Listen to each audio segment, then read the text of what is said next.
이처럼 자기 힘과 부를 의지하여 교만하고 자기 도취에 빠지는 것은 하나님을 거스르는 죄이고 그것은 반드시 심판을 받게 된다는 것입니다. 교만이라고 하는 것은 아주 무섭습니다. 또 하나의 바벨탑입니다. 아담과 하와가 에덴 동산에서 그 귀한 하나님의 은혜와 축복으로부터 멀어질 수밖에 없었던 것은 교만 때문이라는 거 우리가 잘 압니다. 애굽이 바벨론이라고 하는 나라에 패망하게 된 것은 교만 때문입니다. 약해서 그런가? 그렇지 않습니다. 교만을 하나님께서 징계하시는데 바벨론을 들어서 애굽을 패망케 하셨습니다. 아무리 큰 군대의 힘을 가진 나라라 할지라도 하나님께서 그들의 교만과 우상 숭배에 대한 죄를 징계하시면 망할 수밖에 없다는 것입니다. 그래서 하나님께서 세우신 나라와 하나님께서 세우신 모든 왕들에게 하나님께서 명령하시고 당부하십니다. 너희는 국방력을 의지하지 마라. 경제력을 의지하지 마라. 외교력을 의지하지 마라. 그것이 너희를 지켜주는 것이 아니다.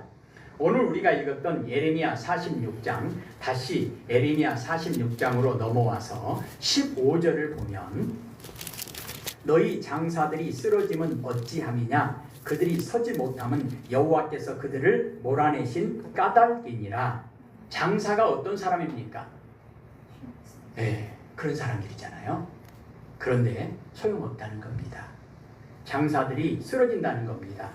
그들이 서 있지도 못한다는 겁니다. 왜요? 그들의 교만 때문에 하나님께서 그들을 치시기 때문이라는 것입니다. 그러므로 하나님의 말씀의 성취를 막을 자가 없습니다. 애굽이 많은 기병들을 준비해서 오늘 3절과 4절에 보면 그렇잖아요. 3절 4절 보시면 너희는 작은 방패와 큰 방패를 예비하고 나가서 싸우라. 너희 기병이여 말에 안장을 지워 타며 투구를 쓰고 나서며 창을 갈며 갑옷을 입으라. 애굽이 많은 기병들을 준비하고 온갖 군대의 기술과 능력으로 자신들을 무장한다 해도 모든 것이 헛되다는 것입니다. 왜 그렇죠? 하나님께서 그들과 싸우시기 때문입니다. 그 누가, 그 어떤 나라가, 그 어떤 강한 군대라 할지라도 하나님을 대항할 수 있겠습니까? 최강 부대라 할지라도 최고의 전술과 무기를 가지고 있다 할지라도 소용없습니다. 시편 1편 6절에 보면 악인들의 길은 망하리로다. 하나님께서 말씀하셨습니다. 그 말씀은 반드시 성취됩니다. 기준이 뭐죠? 잠언 16장 18절에 교만은 패망의 선봉이요 거만한 마음은 넘어짐의 앞잡이니라. 교만은 결코 복이 되지 않습니다.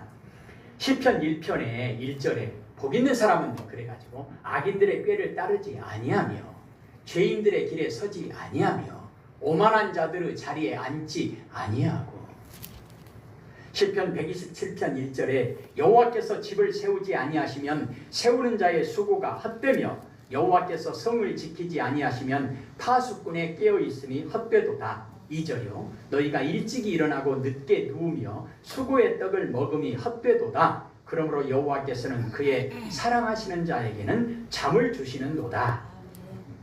우리는 잠자는 거 내 마음대로 할 수 있다 생각하잖아요. 너무 쉽잖아요. 피곤하면 그냥 무조건 누우면 되니까. 그렇습니까? 성경은 방금 전에 제가 시편 127편 2절을 읽었는데 하나님께서 그의 사랑하시는 자에게 잠을 주시는도다. 잠자는 것도 내 마음대로 할 수 있다는 겁니까? 아니라는 겁니다. 예를 들어서 어떤 사람이 젊은 사람이 힘 있는 사람이 능력 있는 사람이 야 나는 힘도 있고 젊고 능력도 있으니까 낮에 내가 놀고 밤에 잠 안 자고 일하면 되지. 그렇습니까? 학생 때 낮에 열심히 놀고 밤에 잠 안 오는 타이밍 약 먹고 내가 벼락치기로 공부하면 되지. 그렇습니까? 만약에 전쟁 준비라면 어떻겠습니까? 뭐 우리나라가 힘도 있고 무기도 좋고 용사도 많고 군인도 많으니까 그냥 벼락치기로 준비하면 되지. 그렇습니까? 그러겠습니까? 젊은 사람들 결혼도 자녀 출산도 내가 계획 세워서 내 마음대로 내 계획대로 하면 되지. 왜요? 젊을 때 돈도 벌고 기반도 잡고 또 젊을 때 내가 마음껏 즐기고 놀고 여행도 하고 나중에 계획대로 내가 하면 되지. 과연 그럴까요? 성경은 이렇게 우리에게 말씀합니다. 잠언 16장 9절입니다. 사람이 마음으로 그의 길을 계획할지라도 그의 걸음을 인도하시는 분은 오직 여호와 하나님이시로다. 하나만 더 언급하면 애굽이 왜 망했는가? 그 강력한 나라가 왜 망했는가? 교만 때문이라는 것입니다. 그러면 교만은 무서운 죄입니다. 시편 1편 6절에 악인의 길은 망하리로다.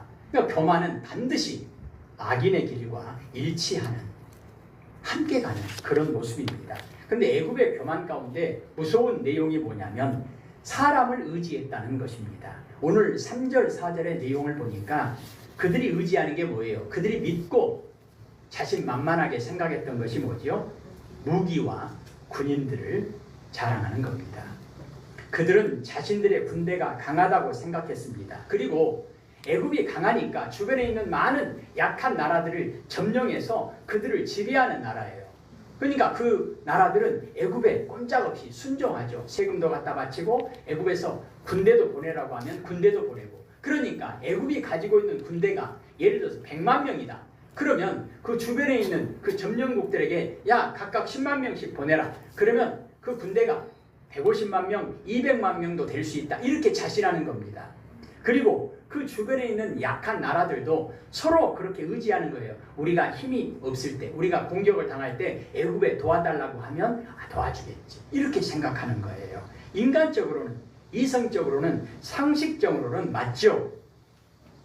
그러나 하나님은 그들이 전쟁의 상처를 치료받을 수 없도록 하시겠다라고 말씀합니다. 11절에 보시면 기록되어 있어요. 11절 보실래요? 저녁 달 애굽이여 길르앗으로 올라가서 유향을 취하라. 내가 치료를 많이 받아도 효력이 없어 낫지 못하리라. 하나님께서는 구약 성경에 이스라엘 백성들이나 어떤 나라를 할지라도 죄악된 길에서 돌아서지 않을 때 그들에게 회초리처럼 그들에게 징계하시는 내용 가운데 전쟁과 기근과 전염병과 같은 그런 방법들을 쓰십니다.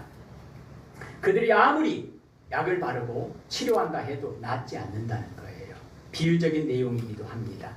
그러므로 용사가 그의 힘을 자랑하지 말아야 된다는 것입니다. 왜요? 그 힘이 그를 지켜줄 수 없기 때문입니다. 교만한 나라 애굽의 패망이 주는 교훈입니다. 인간의 힘과 방법이 우리의 보호자가 아님을 명심해야 합니다. 하나님께서는 이스라엘 나라와 왕들에게 교훈하십니다. 우리에게는 마찬가지입니다.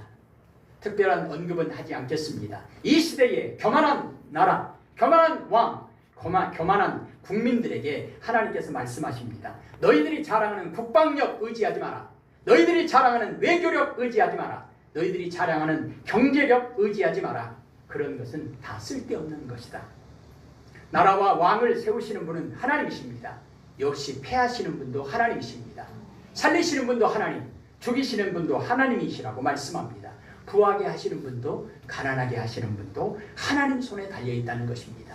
높이시는 분도 하나님이시요 낮추시는 분도 하나님이시라는 겁니다. 그러니까 항상 하나님을 기억하고 하나님을 의지하라고 말씀합니다. 시편 115편 9절에서 11절까지 이스라엘아 아론의 집이여 여호와를 경외하는 자들아 너희는 여호와를 의지하여라. 여호와를 의지하여라. 여호와를 의지하여라. 3번 반복해서 말씀하시면서 하나님은 너희의 도움과 방패시로다 말씀합니다. 용사가 그의 힘을 자랑하지 말라고 말씀합니다. 최강 군대, 최신 무기 소용없다는 것입니다. 그 힘이 그들을 영원히 지탱시켜 줄 수 없다는 것입니다. 인간의 힘과 방법이 우리의 보호자가 아님을 명심해야 한다는 것입니다. 이것을 깨달은 시편 18편의 1절부터 3절까지 내용은 이렇게 고백하죠.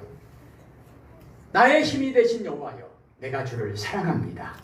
하나님은 나의 반석이시요 요새시요 나를 건지시는 분이요 나의 하나님이요 나의 바위시요 나의 방패시요 나의 구원의 뿌리시요 나의 산성이시로다. 나를 구원하시는 분은 하나님이시로다.